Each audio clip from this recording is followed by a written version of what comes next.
일할 건 없고 그냥 매일 똑같은 삶이니까 그냥 스스로 실패했다는 자괴감만 계속 드는 거예요. 정리를 하려고 한다 라고 말씀을 드렸더니 제일 먼저 하셨던 말씀이 빚은 없냐 였어요. 괜찮다, 그냥 다시 투자해주겠다, 빚만 없으면 된다라고 얘기해 주셨던 게 저를 바닥에서 끌어낸 엄청 중요하고 큰 계기였던 것 같아요.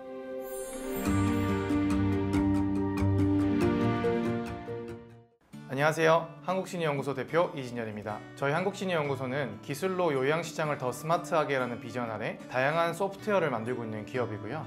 요양기관의 업무들을 효율화해드리고 자동화해드리는 다양한 소프트웨어를 만들고 팔고 있는 기업입니다. 대표적으로 이제 4가지로 좀 말씀드릴 수 있을 것 같은데, 하나는 국내에서 대부분의 요양기관의 종사자들이나 대표님들이 모여있는 실무카페라는 온라인 커뮤니티를 저희가 운영하고 있고요. 두 번째는 요양기관이 해야 되는 행정 업무가 어마어마하게 많아요. 그 업무들을 자동화하고 효율화해드리는 하이케어라는 소프트웨어를 저희가 만들고 팔고 있고요. 세 번째는 어떤 요양기관을 찾을 수 있을지 찾아야 하는지를 알려드리는 플랫폼인 스마일시니어를 운영하고 있고요. 마지막으로는 요양기관과 일할 사람을 연결해주는 요보사랑이라는 구인구직 플랫폼, 이 4가지를 운영하고 있다고 보시면 될 것 같습니다. 사실 저는 창업을 꿈꿔왔던 적은 없었던 것 같아요. 저는 이제 종교학이라는 인문학을 전공했고 복수 전공도 심리학을 전공했던 완전 문돌이였는데요. 지금 생각하면 웃긴 말이지만 그 시절에는 경영학이 무슨 학문이냐 생각했던 진짜 완전 문과생이었어요. 대신 제가 너무 좋아했던 건 아주 어릴 때부터 PDA 폰을 썼었고 50메가 요금제를 15,000원에 유일하게 썼던 유저일 만큼 굉장히 약간 기익한 학생이었거든요. 그래서 우연한 기회에 이런 앱을 만드는 팀에 조인을 하게 됐고, 그러다가 정말 큰 계기 없이 제가 대표를 맡고 이제 사업을 시작하게 돼버렸어요. 그 계기가 저희를 이제 모은 분이 중소기업 대표님이셨는데, 그분이 이제 젊은 날에 저희를 이제 꼬셔서 야, 너가 한번 대표를 해봐라. 그래서 정말 우연한 기회에 적은 지분으로 시작했던 사업이 저의 첫 사업의 시작이었습니다. 2013년도 아주 극초반에 K슬라이드 같은 리워드 앱들이 잠금 화면을 밀면 리워드를 주는 그런 기능으로 엄청 성장하고 있었을 때였거든요. 근데 저희는 그 생각을 한 거죠. 하루에도 몇 번씩 보는 잠금 화면에 광고만 넣는 거는 너무 좀 낭비인 것 같다라고 생각을 해서 다양한 재밌는 컨텐츠를 넣어보자라고 생각을 했고, 그러고 저희가 거의 한 4개월을 해서 만든 첫 번째 서비스가 잠금 화면에서 뉴스 기사를 보는 앱이었어요. 4개월을 진짜 힘들게 만들어서 런칭을 했는데 유저들이 별로 반응이 없는 거예요. 그래서 우리 잠금화면 자체를 만들 수 있는 건 이미 만들어 놨으니까 있는 거에다 그냥 컨텐츠만 올리자 해서 만든 두 번째 아이템이 연예인이 말을 걸어주는 잠금화면이었어요. 하루 만에 기획하고 하루 만에 디자인하고 그 다음날 개발해서 런칭한 게 마이돌의 베타 버전이었고요. 딱 이제 하루가 지나서 대시보드에서 딱 봤는데 첫날 다운로드가 몇만 건이 찍힌 거예요. 당연히 처음에는 오류라고 생각했죠. 근데 그 다음날 또 몇만 건이 또 찍히고, 그래서 저희가 뒤늦게 도대체 우리 걸 왜 쓰나 하고 찾아보니까 커뮤니티에서 저희 앱을 써본 유저들이 신기하다고 막 자기들끼리 바이어를 하고 있었던 거예요. 그 유저들과 함께 기능을 계속 개발해 나갔고, 그게 이제 베타 버전에서 마이돌이 됐고요. 마이돌은 이제 베타 버전 이후로 3개월 정도의 베타를 하고 공식 런칭을 했고, 첫날 베타 버전에서 넘어온 유저가 한 30만 명 정도가 될 만큼 굉장히 팬들 사이에서 큰 사랑을 받았던 서비스였었습니다. 제가 여러 매체에서 이전 사업이었던 마이돌을 얘기할 때 저의 되게 실패 케이스다라고 되게 많이 얘기를 드리고, 저희가 그렇게 생각했던 이유는 3가지가 있었어요. 저희가 잘하는 스킬과 시장이 기대하는 바가 달랐던 거죠. 서비스를 만들고 좋은 앱을 만들어서 유저들이 좋아하게끔 해내는 것, 그래서 많은 유저를 모으는 것을 저희는 되게 잘했어요. 그럼에도 불구하고 저희가 하고 있었던 엔터 섹터는 누가 더 어떤 네트워크나 비즈니스를 가지고서 연예인과 연예기획사를 설득하느냐가 훨씬 더 시장에서 중요한 스킬이었어요. 팀 마켓핏이 안 맞았다라고 저희는 첫 번째 정의를 했었고요.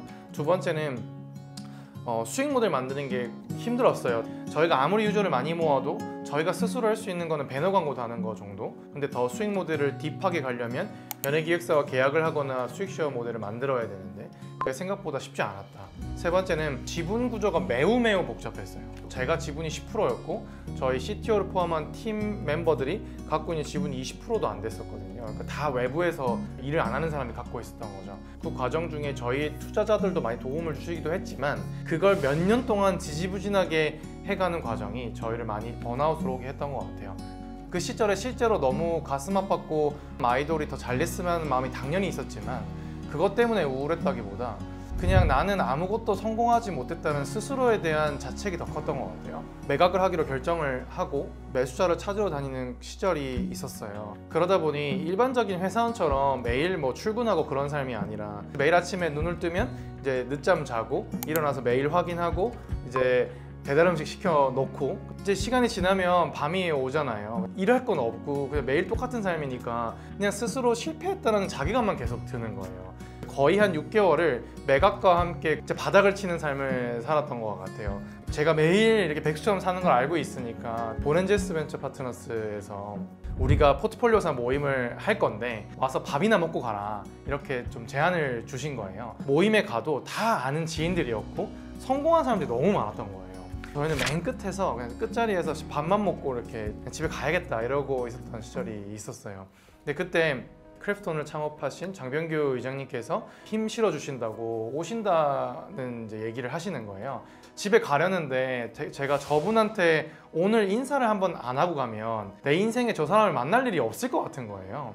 끝날 무렵에 가서 이렇게 쭈뼛쭈뼛 인사를 드렸어요. 저희를 보시고는 잘 지내냐, 아이들 어떻게 됐냐 물어보시기에 정리를 하려고 한다 라고 말씀을 드렸더니 제일 먼저 하셨던 말씀이 빚은 없냐 였어요. 감사하게도 저희가 이걸 매각을 하기만 하면 그래도 빚 없이 잘 마무리할 수 있을 것 같다고 말씀드렸더니 이제 안아주시면서 빚만 없으면 된다. 또 창업하면 되고 창업하면 보렌제스 투자를 해주시겠다. 이렇게 얘기를 해주시는 거예요. 그때 진짜 집에 가면서 많이 울었거든요. 우리 회사에 투자를 해서 적지 않은 돈을 잃게 된 투자자가 괜찮다. 그냥 다시 투자해주겠다. 빚만 없으면 된다라고 얘기해 주셨던 게 저를 바닥에서 끌어낸 엄청 중요하고 큰 계기였던 것 같아요. 새로운 시장과 아이템을 찾자라는 좀 결정을 하고 이 세 가지 기준에 부합하는 사업 아이템을 찾기 전까지는 사업을 안 하겠다는 결심이 있었어요. 그 첫 번째가 시장이 우리보다 훨씬 빨리 성장하고 있고 우리가 그 속도를 따라가야 된다가 첫 번째 기준이었어요. 두 번째는 우리 팀이 잘하는 이 기술로 뭔가 시장에 중요한 걸 해결해 나가서 그걸로 시장에 스크래치를 낼 수 있는 그런 사업 아이템을 해야 된다가 두 번째였고요.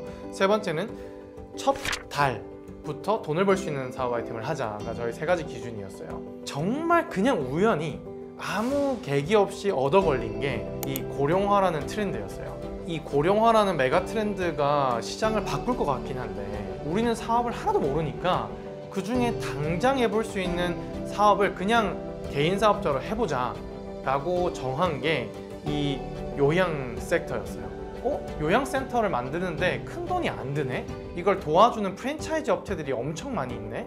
그러면 그냥 우리가 모은 돈 가지고 만들어보고 결정하자 라고 시작했던 게 이 한국시니연구소의 시작이었고요. 그냥 인구구조의 변화라는 메가 트렌드를 한번 따라가 보자 정도의 의도만 있었고 우리 이제 센터장들 대부분 50대 중반 여성분들이 많으시거든요.